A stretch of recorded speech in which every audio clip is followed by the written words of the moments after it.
Hi friends, இன்றைக்கி நான் நூக்கல் காரக்குழம்பு தான் செய்யலாம். ரொம்ப டேஸ்ட்டாக. வாங்க எப்படி செய்யலான்னு பார்க்கலாம். இது மாதிரி நூக்கில் தோல் நீக்கிட்டு சின்ன சின்ன பீஸாக கட் பண்ணி ஒரு கப் எடுத்துருக்கிறேன். அது கூடவே ஒரு கப் நான் பச்சை காராமணி உரித்து கொட்டை எடுத்து வச்சுருக்கேன். இதை நம்ம இப்போது செய்யலாம். வாங்க. குக்கர் வச்சு எண்ணெய் போட்டுக்கலாங்க. கடுகு சீரகம் போட்டு தாளித்து எடுத்துக்கலாம்.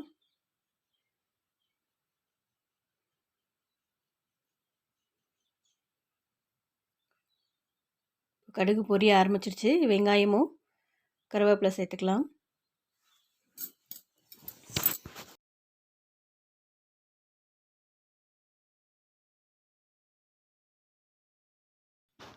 வெங்காயம் லைட்டாக வதக்கி விட்டுக்கோங்க.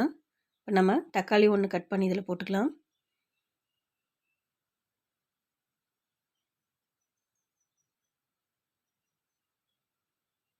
இதையும் நல்லா கலக்கி விட்டுக்கலாம்.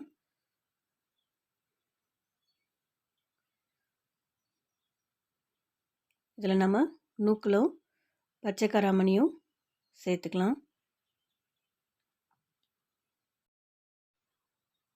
இதையும் நல்லா கலந்து விட்டுக்கலாம். இப்போ நம்ம இதுக்கு தேவையான மிளகாய் பொடி சேர்த்துக்கலாங்க. குழம்பு மிளகாய்த்தூள் 2 ஸ்பூன் சேர்த்துருக்கேன்.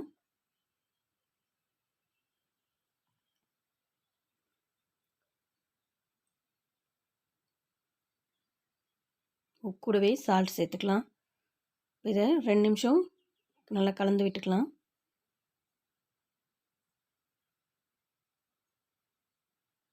இப்போ இது கொட்டையும் காய் வேகிற அளவுக்கு மட்டும் தண்ணி சேர்த்துக்கலாம்.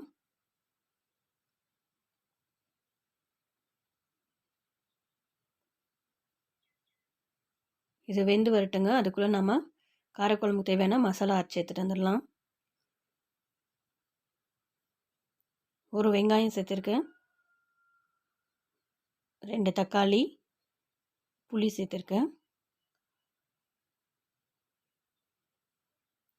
கொஞ்சமாக தேங்காய் சேர்த்துருக்கேங்க. இப்போ இதை நம்ம பேஸ்ட் மாதிரி அரைச்சி எடுத்துக்கலாம். காயும் கொட்டையும் வந்திருக்கு. இப்போ இதில் நம்ம அரைச்சி வச்ச நம்மளோட மசாலா சேர்த்துக்கலாம்.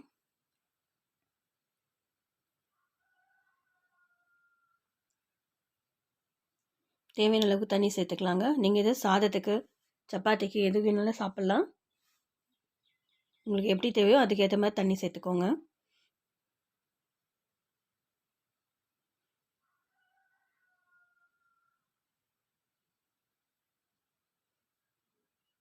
தேவையான அளவு சால்ட்டு கொஞ்சம் சேர்த்துக்கலாம்.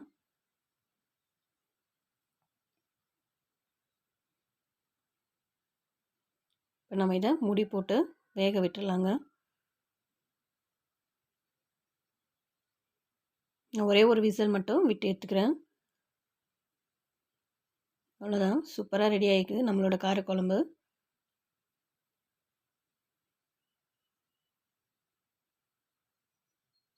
இப்போ நம்ம இதில் கொத்தமல்லி தழை போட்டு ஸ்டவ் ஆஃப் பண்ணிக்கலாங்க.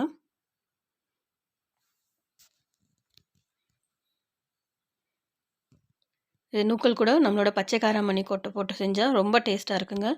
வீட்டில் செஞ்சு பார்த்துட்டு டேஸ்ட் எப்படி இருக்குன்னு சொல்லுங்கள்.